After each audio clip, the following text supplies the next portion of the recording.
Və keçən dərsdə də qeyd eləmişdim. Ağıl hər bir halda nəzarətçi rolunu oynayır, funksiyasını oynayır. Çünki elə bir məsələ yoxdur ki, ağıl oradan nəzarətçi funksiyasını oynamasın.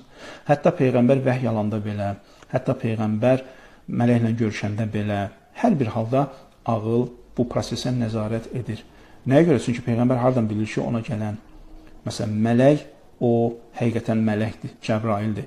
Çünki bəzi şizofreniya xəstəliyinə tutmuş insanlar, onlar da səs eşidirlər, onlar da müəyyən iddialar edirlər ki, biz səslər eşidirik, bizə ilham gəlir, bizə müəyyən öhdəliklər gəlir Tanrı tərəfindən, bizim vəzifələrimiz müəyyən olunur.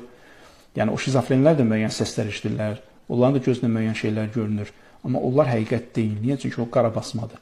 Yaxşı, Peyğəmbərin belə bir xəstəliyə tutulmadığını və həqiqəti gördüyünü biz necə bilə bilərik? Ağılla. Peyğəmbər özü necə bilə bilər? Ağılla. Peyğəmbərə vəhy gələndə neynir? Ağıllına isnad edir, əqli dəlillərə isnad edir və onun doğruluğunu özlüyündə sübut edir. Əks təqdirdə heç kim, nə Peyğəmbər özü öz belə deyim, mükaşifəsinə, öz gördüklərinə güvənə bilməz, nə biz onun gördüklərinə güvənə bilmərik. Əgər ağlın nəzarətçi funksiyası olmasa.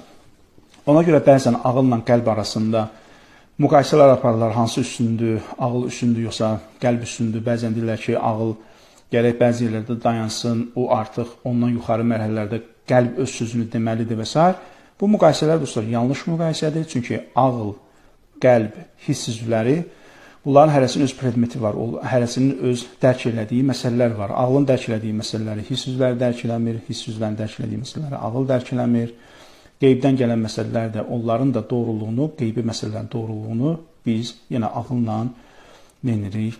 İsbat edirik, sübut edirik. Əks təqdirdə qeybdən gələn məsələ, məsələn, nə qədər insan var ki, deyir ki, mən qeybdən xəbər eşidirəm. Necə bilirik? Yalan danışdığını və ya doğru danışdığını. Bunlar hamısı ağlın vasitəsiylədir. Ona görə ağıl hər bir halda nədir? Nəzarətçi rolunu oynayır.